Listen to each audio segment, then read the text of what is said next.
নমস্কাৰ, welcome back to my another mini vlog. আজি বতৰটো ইমান ধুনীয়া নহয়নে বাৰু? কিনকিনকে বৰষুণ পৰি আছে।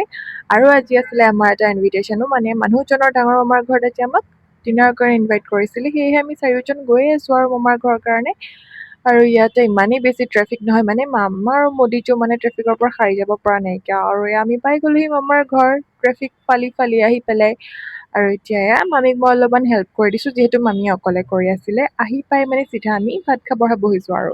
ইয়াতে মামীয়ে ধেৰ কিবা কিবি বনাইছে, চিলি পনীৰ, আকৌ বুটৰ দালি, চিকেন, পোলাও, পুৰি আৰু মানে বহুত কিবা কিবি আৰু। এতিয়া মই প্লেটিঙো কৰি দিছোঁ। আৰু বোলো আপোনালোকৰ লগতো অকণমান শ্বেয়াৰ কৰোঁ যে মামীয়ে কি কি খুৱাইছে আমাক আজি। বিৰাট টেষ্টি টেষ্টি খানা, ঠিকছে এগালমান খাই ল'লোঁ। একদম টেষ্টি পাই পেলাই মানে একদম পেটৰ গুৰিলৈকে খানাটো দি দিছোঁ আৰু আজি পুৰা। আৰু সঁচাকে দেই, মামীয়ে সঁচাকে বহুত বেছি ধুনীয়া বনাইছে। আৰু এতিয়া ইমানবোৰ যিহেতু খাই ল'লোঁ, বিৰাট ভাগৰ লাগিছে। এতিয়া ঘৰো পালোহি, ড্ৰেছটো চেঞ্জ কৰি পেলাই শুইয়ে দিওঁ আৰু দিয়ক, আজিলৈ আহিছোঁ।